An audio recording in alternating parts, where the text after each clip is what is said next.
Hello everybody and welcome to IndySportsCrew.com. I'm Thad Van Evener, the founder of the website. Glad you could join us here today as I'm shooting this video blog today. I want to take a look at the big weekend that's coming up in college basketball, and specifically the Bracketbuster preview of all the games that ESPN has put together for all the mid-major conference teams to give them a chance to build their resume for Selection Sunday, or even to help their seeding if they're already a team that's going to be in the mix for an NCAA tournament bid. And a team that's been a big part of busting brackets in the past and possibly again this year, the Butler Bulldogs. They are at home on Saturday at Hinkle Fieldhouse to take on another in-state team, the Indiana State Sycamores. Now, both these teams were in the tournament last year. Obviously, Butler had a great run to the national championship game, and Indiana State made it back to the dance for the first time in 10 years last year. Both teams have kind of struggled this year, but of late,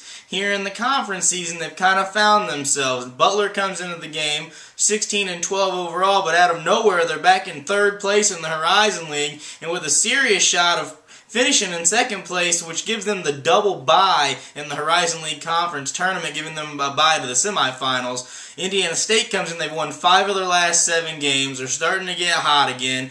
Their shooting has come back, which has been a big reason why they were down at the start of the conference season. They just were not making a lot of shots. And they were a pretty decent shooting team last season with Aaron Carter, Jordan Prenti, Dwayne Lathan, and even Jake Odom sometimes, the mayor.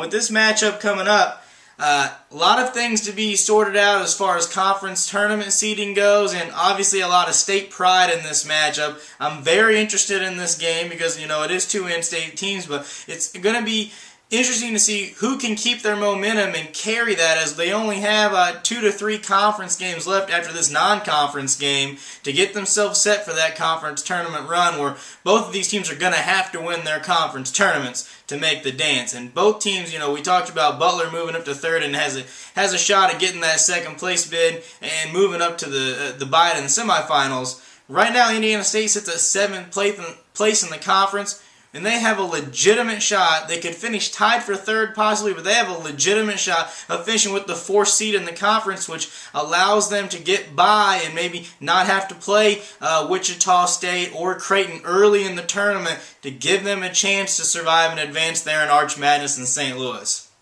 Next game we want to look at, Valparaiso. Valparaiso takes on Loyola Marymount at Loyola Marymount Friday night in a primetime game out west on the West Coast. And Valpo probably maybe the biggest surprise of any in-state team so far this year, as Valpo is 19-9, first place in the Horizon League, 12-4 in the conference. I don't know if a lot of people expected Bryce Drew to have his team playing at this high of a level in the conference season, but with Brokoff and Van Wyk playing huge roles, they're both very good players, lead the team in points and rebounds. The Crusaders really have it rolling right now, and I would be surprised if they didn't go out west and get a win on the road.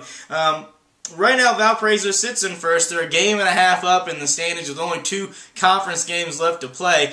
They're almost basically assured of getting that double bye that we were talking about with Butler to the semifinals, and that could, that could be a key matchup in the championship game. We could have a Butler-Valparaiso title game in the Horizon League, and wouldn't that be fantastic for everyone? But what Valpo needs to do, they're looking to just keep their momentum, keep plugging away, keep getting wins. They're still going to have to win the conference tournament to get an invite to the NCAA tournament, and they're looking to do that, and they can secure home court advantage throughout the Horizon League tournament, not necessarily with this win, but as they move forward to close out the season. But against Loyola, who's in 4th place in the West Coast Conference, which is probably the 2nd best league in the western half of the country, behind the Mountain West, surprisingly enough. Where you at, Pac-12? But it's a very good league with Gonzaga and St. Mary's and Loyola Marymount and San Francisco and even BYU now in the conference.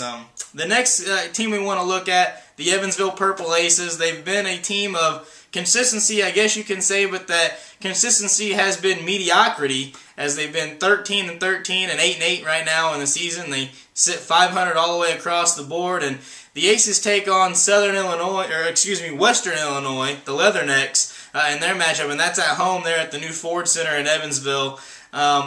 Evansville in a similar position with Indiana State, where they're trying to move up that seeding rank there in the Missouri Valley Conference as they try to get themselves set for that Arch Madness run. And they've got a guy, Colt Ryan. He's averaging 20 points a game. Easily their best player. He's going to set all kinds of school records for three-pointers made in a career, points possibly in a career. He could leave Evansville as the all-time leading scorer there. And I'm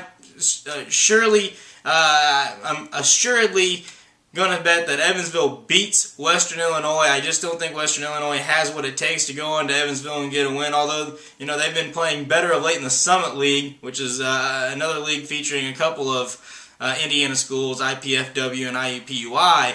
But at this point, I just think Evansville is going to be too much for the Leathernecks to take on. And what they're trying to do now, not only with their seeding, but we've seen teams get to their conference tournament before and ride one player to that title. Evansville has that type of player in Colt Ryan. If they can get themselves a decent seed and get themselves in that tournament and get Colt Ryan hot, he could take them to the promised land where they haven't been in a very long time, and that's the NCAA tournament.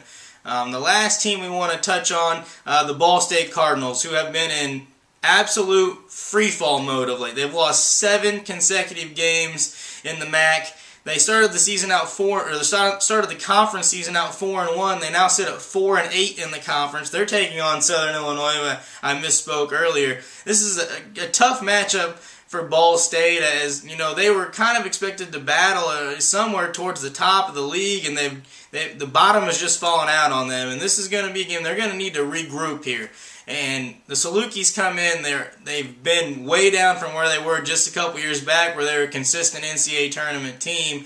Ball State now, kind of like the same boat as Evansville, trying to just find any momentum they can to get themselves into the MAC with some momentum to where they can possibly make a run in that MAC tournament. But coming into this game, it's just all about Jared Jones right now and Randy Davis. They're going to have key games, and they need to have a lot of two-man action with Jones in the post, as even though he's probably on a losing team and they're not going to do a lot down the stretch, obviously with 7 straight losses, but he's averaging still 16 points and 9 rebounds a game. He's going to be a first-team all-conference player in the MAC, and that's the guy you're going to have to ride if you're Ball State, especially in this game against Southern Illinois, and just try to pound the Salukis down low and in the paint.